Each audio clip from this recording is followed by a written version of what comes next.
श्री राम का अवतार मानवों को मानवता सिखाने को हुआ है। मर्त्यावतारस्त्विह मर्त्य शिक्षणम, और श्री राम के अवतार का कोई प्रयोजन नहीं है। तो श्री राम का अवतार, वैसे भगवान के अवतारों की अगर गिनती करें तो पहला प्रश्न तो उत्तर हो गया किम कर्म किम श्रेयः, शास्त्रों का सार भी हो गया, यही शास्त्रों का सार है, भगवान की भक्ति हो जाए। तीसरा प्रश्न था कह अवतार प्रयोजनम, भगवान के अवतार का प्रयोजन क्या है वो भी बता दिया आपको। फिर आया कि अवताराश्च, कितने अवतार भगवान के हुए, तो कहा भगवान के अवतारों की गिनती करने बैठे तो कोई माई के लाल नहीं जो भगवान के अवतारों की गिनती बता सके। अवतार भगवान के असंख्य हैं, असंख्य असंख्य, अनंत का आप गिनती में अंत कर सकते हैं। फिर भी भक्तों को समझाने के लिए भगवान के 24 अवतारों की चर्चा है। और एक 24 अवतारों से भी पहले एक और अवतार है, उसका अवतार का नाम है पुरुषावतार।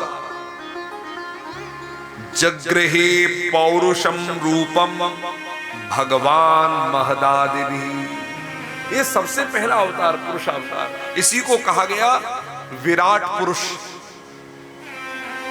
जिसके 1000 सिर हैं, 1000 हाथ हैं, 1000 पांव हैं, सहस्र शीर्षाः पुरुषाः सहस्राक्ष सहस्रपात। वो रामचरितमानस में है ना, ब्रह्मांड निकाया निर्मित माया रोम रोम प्रतिवेद कहे। मल्टी यूनिवर्स, मल्टी गैलेक्सी, एक यूनिवर्स नहीं, न जाने कितने ब्रह्मांड हैं। हम लोग जब कहां रह रहे हैं जानते हैं? वैसे 9 खंड हैं, 9 खंड, 9 खंड में एक खंड है जो भरत खंड है, जिस भरत खंड के अंतर्गत भारतवर्ष है। और भरत खंड भी 8 द्वीपों में से एक द्वीप के अंतर्गत आता है। कौन सा द्वीप? जम्बू द्वीप। जम्बू द्वीपे भरत खंडे भारतवर्षे आर्यावर्तैक देशांतर्गत। फिर हम अन्य चीजें लगाते हैं, उत्तर प्रदेशांतर्गत, कानपुर जनपदांतर्गत, तिलक नगरे, फिर तो खूब जुड़ता चला जाएगा। अनंत ब्रह्मांड है। तो उन्हीं विराट भगवान के रोम रोम में ये सब बसे हैं। सबसे पहला अवतार भगवान का कौन सा है? पुरुष अवतार के बाद में सनक सनंदन सनातन सनत कुमार। बोलिए सनत कुमार भगवान की जय। ये 4 हैं, एक ही अंश से 4 उत्पन्न हुए, सनक सनंदन सनातन सनत कुमार। ये चारों भैया में से एक कथा करता है तो 3 बैठ के सुनते हैं, फिर दूसरा कथा करता है तो फिर 3 बैठ के सुनते हैं, एक सुनाने वाला होता है तो 3 सुनने वाले होते हैं। और कथा सुना करके जब चलते फिरते उठते बैठते तब एक मंत्र का जप करते रहते हैं। ये हमारे पूर्वजों के भी पूर्वज हैं, ये हमारे पूर्वजों के भी पूर्वज हैं। और महाराज एक बात बता दें, आहा, ब्रह्मचारी हैं, ब्रह्मचर्यम अखंडितम, इनका ये विवाहित नहीं है, ब्रह्मचारी है। पूर्वजों के भी पूर्वज हैं, लेकिन इनकी आयु कितनी है? 5 वर्ष। पूर्वजों के भी पूर्वज होकर आयु 5 वर्ष क्यों? इनको बुढ़ापा नहीं लगता, जरायुष्मान न बाधते, इनकी झुर्रियां नहीं पड़ती, बाल नहीं पकते। कारण क्या है? इनकी वाणी में एक मंत्र सदा चलता रहता है, निष्ठापूर्वक यहां से निकल कर आता है। कौन सा मंत्र है? हरि शरणम हरि शरणम हरि शरणम हरि शरणम हरि शरणम। बोलिए भगवान नाम की जय। अगला अवतार भगवान का है वराह अवतार, सूकर अवतार भगवान ने लिया। क्यों लिया, क्या कारण है?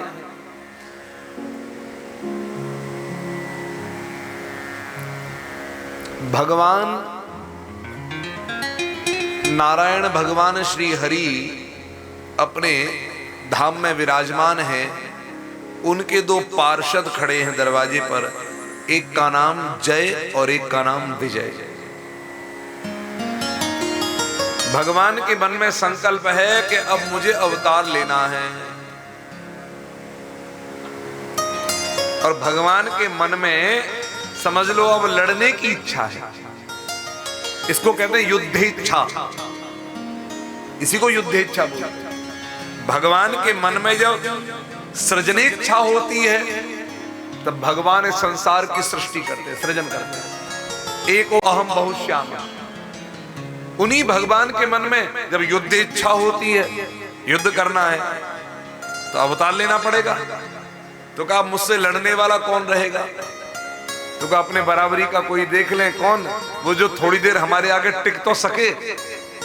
तो भगवान नारायण के ही, श्री हरि के ही पार्षद जय और विजय, जब ये सनत कुमार एक दिन भगवान ने संकल्प से बुला लिए, ये सनत कुमार आए, भगवान ने अपने ही संकल्प से जय विजय के अंदर प्रेरणा कर दी, उन्होंने रोक दिया।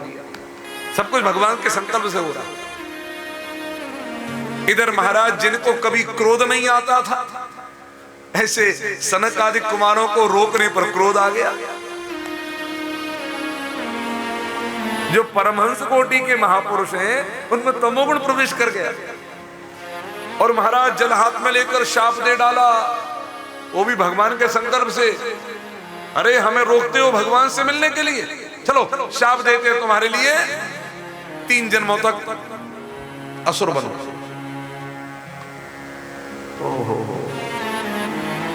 विप्र शाप ते दोनों भाई, तामस असुर देह तिन पाई। अब तो महाराज सारी माया भगवान ने खींच ली, अब ये रोने लग गए। हे भगवान, हमारी मति मारी गई थी जो इनको हमने रोक दिया। सेवकों ने समाचार दिया, भगवान श्री हरि आए। एक ही बात भगवान ने कही, सनकादिक कुमार कहे हमने तो कभी क्रोध किया नहीं, न जाने क्यों आ गया। सेवक बोले हमने कभी महाराज ऐसों को रोका नहीं है, न जाने क्यों रोक लिया। तो भगवान ने एक ही पंक्ति कही, मम इच्छा कह कृपा निधाना। ये मेरी इच्छा है, इसके कारण समझो। तब कहा प्रभु हमें तो असुर बनना पड़ेगा, आपके होकर भी असुर शरीर में जाना पड़ेगा। तो कहा भगवान ने कि तुम्हें 3 बार जन्म लेना पड़ेगा असुर शरीर में, तो तुम्हारा उद्धार करने के लिए 4 बार मैं अवतार लूंगा। अच्छा हाँ, तुम 3 बार जन्म लोगे, मैं 4 बार लूंगा।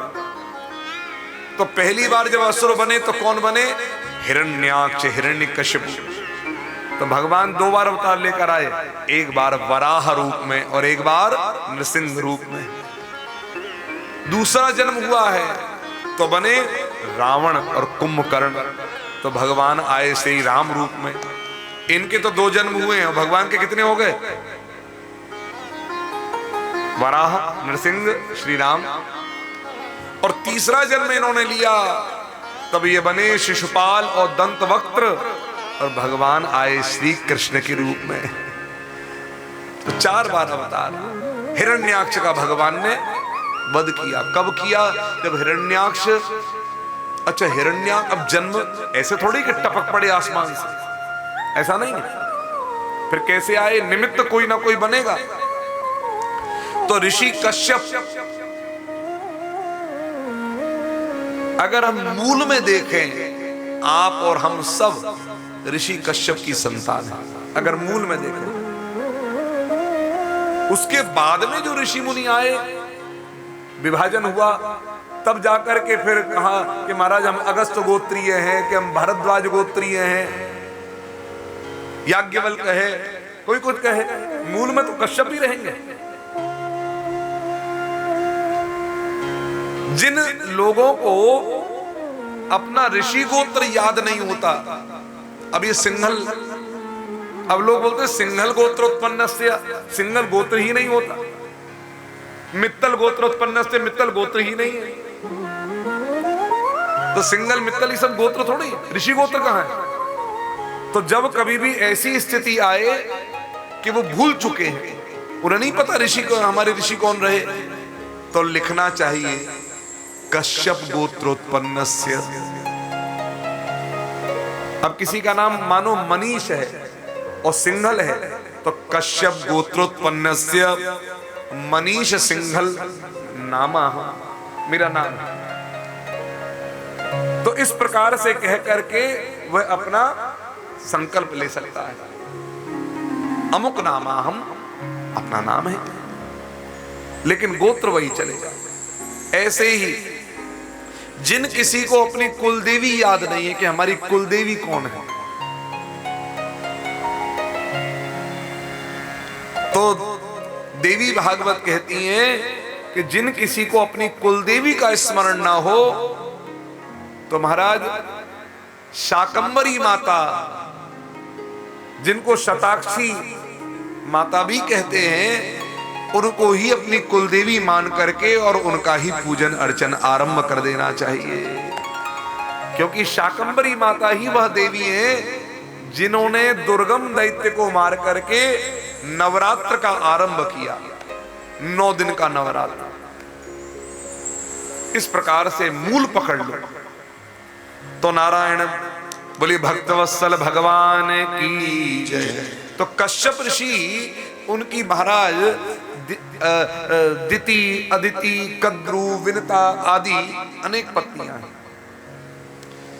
नागों की उत्पत्ति भी, नागों के पिता भी कश्यप हैं, सर्पों के पिता भी कश्यप हैं, दैत्य दानव और देवताओं के पिता भी कश्यप हैं। इसी प्रकार से महाराज मूल में कश्यप ऋषि। तो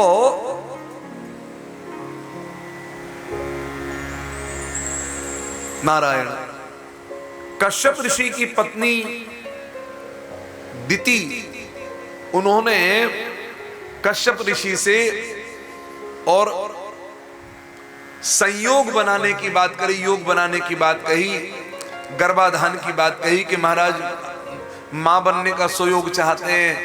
और संध्या काल था वो, संध्या काल में 4 काम निषिद्ध बताए। संध्या काल कौन सा? संध्या काल जिस समय सूर्य अस्त हो जाए, दीपक जलाना हो, प्रदोष बेला, प्रदोषो रजनी मुखम। इस काल में 4 काम नहीं करने चाहिए। कौन कौन से? एक तो भोजन नहीं करना चाहिए, एक संसार के विषय भोग नहीं भोगने चाहिए, एक सोना भी नहीं चाहिए, एक स्वाध्याय भी नहीं करना चाहिए, पढ़ना भी नहीं चाहिए। सायं काले तु भो राजन कर्म चत्वारि वर्जयेत् आहारम मैथुनम निद्राम स्वाध्याये तु विशेषतः। महाराज, लेकिन जबरन जिद कर दी, स्त्री हट है, कश्यप ऋषि को यह करना पड़ गया। और अंत में जाकर के रोती है, पछताती है, हा हंत आपके मना करने पर भी मैंने ऐसा जबरदस्ती कर ली, ये मैंने अनर्थ कर दिया। बोले अब तेरे गर्भ से जो पुत्र उत्पन्न होगा वो राक्षस होगा, असुर होगा। तो कहा असुर उत्पन्न नहीं चाहती, मैं भी पुण्यात्मा चाहती हूं, असुर उत्पन्न ना हो। तो कहा अगर पश्चाताप तुझे हो रहा है तो उस असुर के जो पुत्र होगा वो भगवान का परम भागवत भक्त उत्पन्न होगा। तो पुत्र उत्पन्न हुए हिरण्याक्ष हिरण्यकश्यपु, और इनका जो पुत्र उत्पन्न हुआ उसका नाम हिरण्यकश्यपु का बोले प्रहलाद उत्पन्न होकर के आया। बोलो भक्तवत्सल भगवान की जय। तो पहला जन्म हो गया इनका हिरण्याक्ष हिरण्यकश्यपु का। हिरण्याक्ष ने महाराज पृथ्वी लेकर के पाताल में छुपा दी, नीचे ले गए। ब्रह्मा जी सृष्टि कर रहे थे, ब्रह्मा जी के बालों से यक्ष राक्षस, समाधि से ऋषि मुनि महाराज, बालों से सर्प उत्पन्न हुए, छाया से यक्ष राक्षस उत्पन्न हुए, समाधि से ऋषि मुनि उत्पन्न हुए। उन ऋषियों में एक ऋषि कर्दम भी हुए। इससे पूर्व ब्रह्मा जब सृष्टि कर रहे थे तो सनत कुमारों की उत्पत्ति हो चुकी, रुद्र उत्पन्न हुए। रुद्र सृष्टि नहीं हुई, भूत प्रेत पिशाच उत्पन्न हो गए। ब्रह्मा जी को सृष्टि करनी है लेकिन सृष्टि में भी रस नहीं आ रहा। मरीचि अत्रि अंगिरा पुलस पुलह क्रतु दक्ष नारद तक हो गए, सृष्टि उत्पन्न नहीं हुई। तब ब्रह्मा जी ने अपने देह को नष्ट करके पुनः देह प्राप्त किया और दाहिने भुजा से मनु जी महाराज और बाएं से शत्रुपा महारानी। ये मनु का नाम क्या है? स्वयंभू मनु। और इन्हीं से मनुष्यों की सृष्टि का सृजन हुआ है। गोस्वामी जी कह रहे हैं स्वयंभू मनु अरु सतरूपा, स्वयंभू मनु अरु सतरूपा, जिनते भई नर श्रेष्ठि अनुपा, जिनते भई नर श्रेष्ठि अनुपा, स्वयंभू मनु अरु सतरूपा, स्वयंभू मनु अरु सतरूपा, जिनते भई नर श्रेष्ठि अनुपा, जिनते भई नर श्रेष्ठि अनुपा। श्री राम जय राम जय जय राम, श्री राम जय राम। बोले स्वयंभू मनु जी महाराज की, शत्रुपा महारानी की, लक्ष्मी नारायण भगवान की। ब्रह्मा जी ने कहा मनु सृष्टि करो। तो कहा कहां करूं? बोले पृथ्वी पर। बोले पृथ्वी तो है ही नहीं। बोले कहां चली गई? बोले हिरण्याक्ष दैत्य ले गया। तब भगवान ब्रह्मा के नासिका से भगवान वाराह का अवतार हुआ। देखते देखते देखते देखते शरीर भगवान का बढ़ने लगा, बढ़ने लगा। और भगवान का शरीर जब बढ़ा तो भगवान के शरीर में फुरफुरी आई, और फुरफुरी जैसे ही आई तो भगवान के शरीर से उनके बाल झड़झड़ के गिरे, और जैसे ही झड़झड़ के गिरे उनसे उत्पत्ति हुई कुशा की। कुशा जब सूर्य ग्रहण अथवा चंद्र ग्रहण पड़ता है तो कुशा को लेकर के सामग्रियों के साथ में भी रख दिया जाता है जिससे पवित्रता बनी रहे। और भी कई महाराज कुशा का प्रयोग किया जाता है। अब भगवान वराह का अवतार कैसा है? जय जय दामिनी कांति कलेवर दंष्ट महीधर भूमिपते, जय जय दैत्य विमारक यज्ञ तनूरुह विजकारक हे, जय जय मानव वंश विकास कर त्रिदिवार निपातक हे, जय जय क्रोड तनो कनकाख्य विलोचन काल धराधिपति, लोचन काल धराधिपति, विलोचन काल धराधिपति, विलोचन काल धराधिपति। बोलिए वराह भगवान की। और महाराज भगवान वराह गए, जाकर के पाताल में अपने दंष्ट पर पृथ्वी को लिया और लेकर चलने लगे तो मार्ग में हिरण्याक्ष मिल गया। इससे युद्ध हुआ, भगवान ने एक मार करके इसको समाप्त किया, लेकर के आए पृथ्वी, ब्रह्मा को सौंपी, ब्रह्मा सृष्टि आगे बढ़ी, पृथ्वी आगे। अब इसको निवेदन, बुद्धि में ब्रह्मत पालना। मैं आपको निवेदन करूं, ब्रह्मत पालिएगा कि पृथ्वी चली गई तो फिर सृष्टि कहां थी, क्या था, कैसा था। हर चीज के तीन रूप हैं, हर चीज के तीन रूप हैं, आध्यात्मिक, आदिदैहिक, आदिदैविक। हम सबका शरीर भी तीन है, एक भौतिक देह, एक सूक्ष्म शरीर, एक कारण शरीर। ऐसे ही सतोगुण, रजोगुण, तमोगुण के आधार पर पेय पदार्थ भी तीन प्रकार के। ऐसे ही पृथ्वी भी, ये जो दिखाई दे रही है ये भी एक पृथ्वी है। और आप जब इस पृथ्वी को गैलेक्सी से देखेंगे तो अलग दिखाई देगी, वहां अलग रूप दिखाई देगा, इसका आदिदैविक रूप अलग है। इसलिए इस दृष्टि से कभी विचार मत करिएगा। हम लोगों के लिए धरती बहुत बड़ी है, लेकिन जब हम ऊपर से इसको देखते हैं, धरती कैसी दिखाई देती है।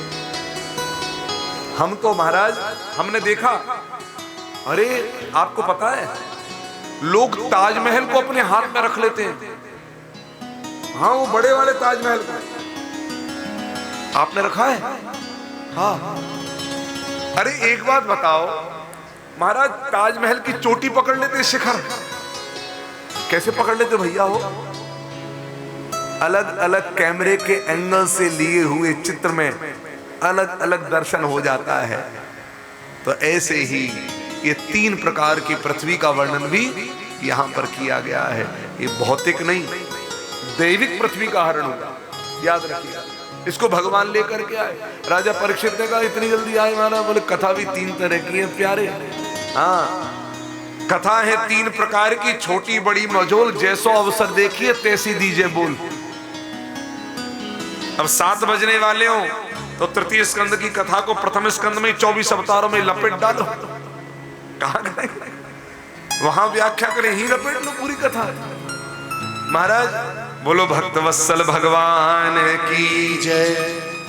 तो 2 वाराह की कथा है भागवत में, एक नील वाराह, एक श्वेत वाराह। मैं आपको एक गणित समझा देता हूं, उसके बाद भगूंगा आगे। भगने वालों में महाराज एक्सीलेटर पर बिल्कुल एकदम लगे हुए हैं, हम दाब करके, बस घूंघू कर रहा है, आगे बढ़ने वाले हैं। कलयुग की आयु लिख लें। कलयुग की आयु 4,32,000 वर्ष कलयुग की आयु है। इसमें ही 4,32,000 और जोड़ दो तो 8,64,000 वर्ष द्वापर की आयु है।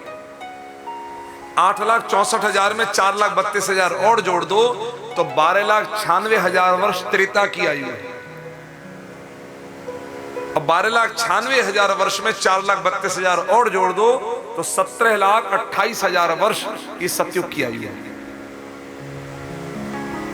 गणित गलत तो नहीं है हमारी? रटी हुई है, इसलिए गलत कहां से होगी?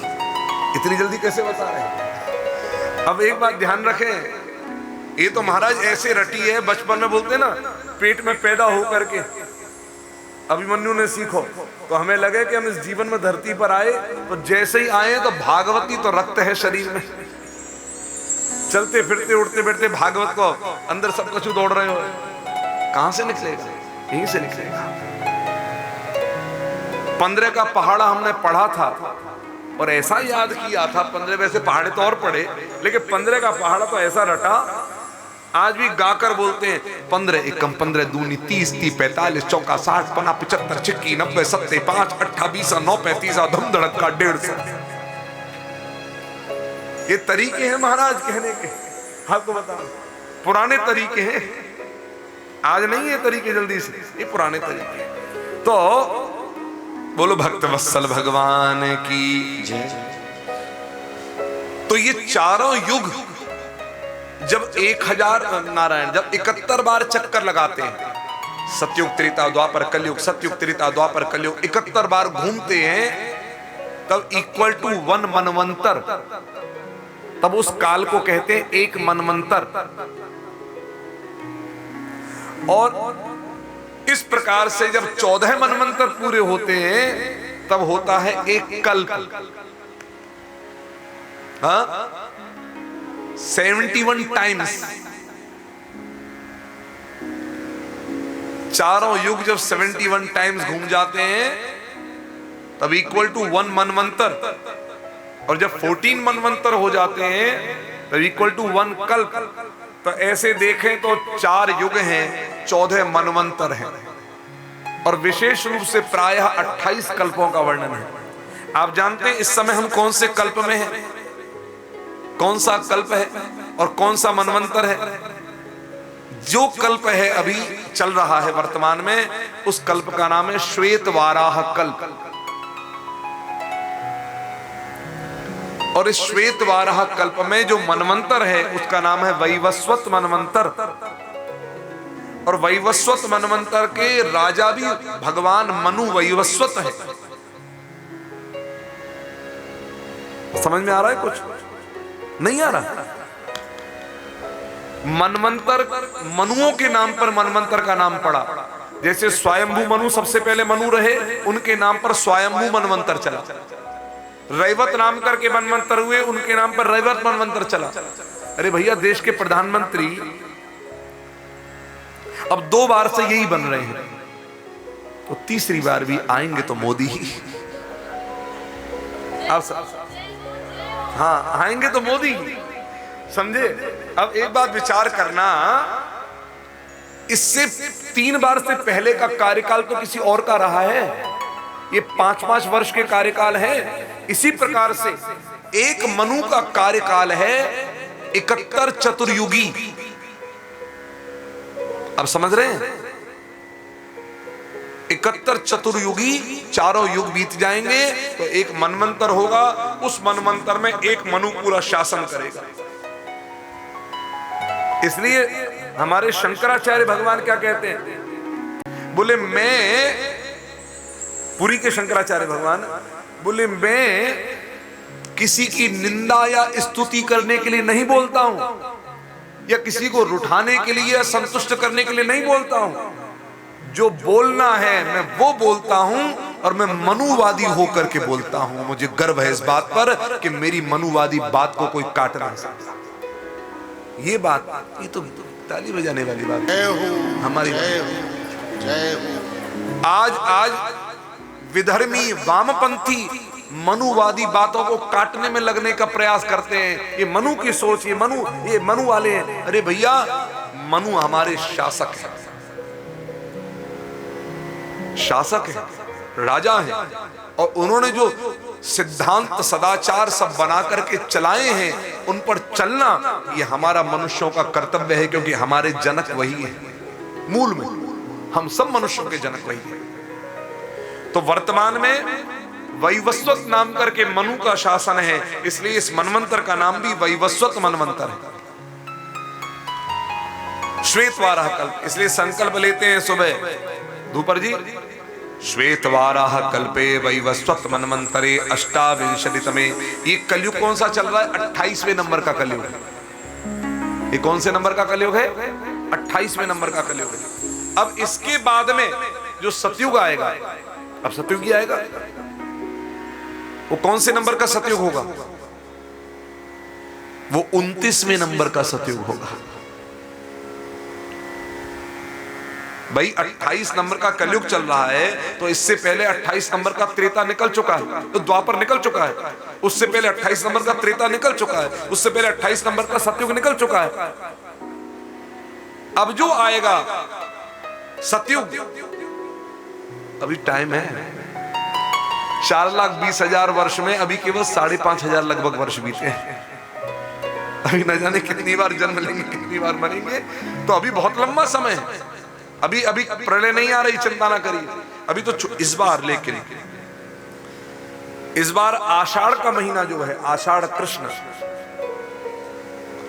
महाराज, ये 13 दिन का पक्ष है इस बार आषाढ़ जो है। और ये 13 दिन, इसमें 2 तिथि क्षय हो चुकी होंगी। अब जो आ रहा है महाराज, या तो इसमें तो युद्ध होता है, याद रखिएगा। ये जो समय आएगा इसमें महान युद्ध होने वाला है। हम अभी से शास्त्र पक्ष की बात को स्पष्ट कर रहे हैं। रोग बीमारियां कई तरह की फैलेंगी आषाढ़ कृष्ण, ऐसा हमने सुना है। आज हमारा वैदिक यात्रा अनुसंधान केंद्र इस पर पूरा शोध कर रहा है। 2024 में यही अभी क्या चल रहा है? आषाढ़ आने वाला है जी, कहां दूर है। मैं आषाढ़ कृष्ण की बात ही कर रहा हूं, बात समझना। इस आषाढ़ कृष्ण में 13 दिन हैं, 13 दिन, 15 दिन की जगह पर ना आ जाइए। हमारे यहां तो महाराज बिल्कुल आइए, भजन करेंगे आप भी और हम भी, और ठाकुर जी का नाम लेकर प्रसादी पाएंगे। बोलो श्री भक्तवत्सल भगवान की जय। किसी को कोरोना पता था क्या आएगा? कब कौन क्या समय आए, हमारा ज्योतिष विज्ञान एक एक चीज पर नजर रखे, याद रखना। अगर उसकी गहराई तक कोई पहुंचे। हमारे पास ये प्रश्न आया था शोध के लिए कि ये है, और ऐसा उसमें लिखा हुआ था कि महाभारत काल में भी ऐसा समय आया था जब महाभारत का युद्ध हुआ है। 13 दिन का ही पक्ष पड़ा था। उस पर हमारी पूरी टीम बैठ करके अभी शोध कर रही है। नारायण, क्या हुआ? कर ले, मुस्कुराता। बोलो भक्तवत्सल भगवान की जय। महाराज ये समझ में आ गया आपके पूरा गणित? ये गणित आगे थी, हमने अभी बता दी यहां पर। बोलिए वाराह भगवान की जय। उसके बाद में अगला अवतार भगवान का नारद अवतार है, जिसकी चर्चा हम आपको अभी कर चुके हैं। बोले देवर्षि नारद भगवान की जय। अगला अवतार भगवान का चौथा नर नारायण अवतार। आज ये धर्म के पुत्र हैं नर नारायण। आज यही नर नारायण बैठ करके बद्री नारायण में तप कर रहे हैं। बद्री नारायण, इसलिए बद्रीनाथ के 2 पर्वत जो हैं, दोनों पर्वतों के नाम हैं। एक पर्वत का नाम नर, एक पर्वत का नाम नारायण। आप कहेंगे हमें दिखाई क्यों नहीं दे रहे हैं? मैं बहुत निवेदन करता हूं, हमारी आंखों की क्षमता इतनी नहीं है कि हम उस दिव्यतम और सूक्ष्मतम महनीय मूर्ति का अपने साधारण नेत्रों से दर्शन कर सकें। बहुत विचार करिएगा। अभी श्रीधाम वृंदावन में कुछ काल पहले एक दो चतुर बनने वाले मूर्ख बच्चे और सेवा कुंज अथवा निधिवन में दीवार फांद के चले गए और कैमरा लेकर के, और उन्होंने लाइव किया उसको। और आजकल लोग ऐसे ऐसे करते हैं, प्रैंक करते हैं और क्या क्या करते हैं, जिससे उनके चैनल्स का सब्सक्रिप्शन बढ़े, व्यूअरशिप बढ़े, और उनके बोलने की शैली भी कुछ ऐसी रहती है। हम इस समय जान खतरे में डाल करके आए हैं। आप लोग देखते रहिए और उसको लाइक करते रहिए और उसको शेयर करते रहिएगा। मत भूलिएगा हम केवल आपके लिए यहां पर आए हैं। यहां पर सुना जाता है कि भगवान रास करते हैं, कृष्ण, गोपियां रास करती हैं। हम इसको कोई देख नहीं सकता, जो देखे वो अंधा हो जाए। देखिए हम फिर भी अपनी जान हथेली पे लेकर केवल आप लोगों के लिए आई हैं। आप बस चैनल्स को शेयर करते रहिए, सब्सक्राइब करते रहिए, देखते रहिए, बने रहिए। हम आगे बढ़ रहे हैं, इस तरह से करिए। बाद में फिर जेल भी काटनी पड़ी, उनको भगवान दिख गए अंदर। भाव ये कि वो कैमरे में दिखाना चाह रहे हैं भगवान दिख जाए। इन कैमरों से कई गुना ज्यादा बड़ा कैमरा तो आपकी और हमारी आंखें हैं। इन कैमरों को तो जूम इन जूम आउट करना पड़ेगा, लेकिन इन आंखों को आपको कोई भी manually zoom in zoom out नहीं करना पड़ेगा, आप दूर का भी देख सकते हो और आप पास का भी देख सकते हो। एक लेंस भी अगर खराब हो गया कैमरे का तो गड़बड़ा जाएगा मामला, लेकिन इसका एक लेंस भी खराब हो गया तो दूसरे लेंस से भी उतना ही देख सकेगा। पहले पहेली होती थी कि दो आंखों से अगर एक व्यक्ति 100 मीटर देख सकता है तो एक आंख से कितना देखेगा। सज्जनों, इससे बड़ा और कैमरा क्या होगा। और स्वयं प्रत्यक्ष भगवान श्री कृष्ण के साथ उठने बैठने सोने जागने वाले खाने वाले अर्जुन, वो भगवान के उस दिव्य रूप को अपने उन नेत्रों से नहीं देख सके, तब कहते हैं कृष्ण मैं नहीं देख पा रहा हूं। तब भगवान कहते हैं उसके लिए मेरी दृष्टि तुझे चाहिए। दिव्यम ददामि ते चक्षुः, अब देख तू मुझे। और जब देखा अर्जुन ने तो भयभीत हो गया। महाराज मर रहे हैं, संहार देखा कैसे मुख में जा रहे हैं। अर्जुन घबरा गया, कृष्ण ये मैं नहीं देख पाऊंगा, हे प्रभु अपने स्वरूप को मेरी आंखों से ओझल, मैं नहीं देख सकता। अर्जुन घबरा गया। सज्जनों,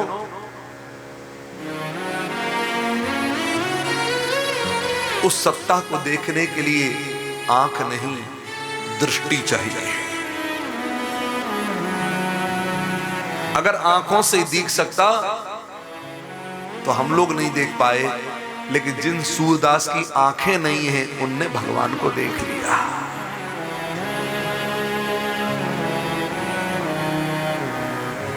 ये सज्जनों बहुत महनीय बात मैं कह रहा हूं आपसे।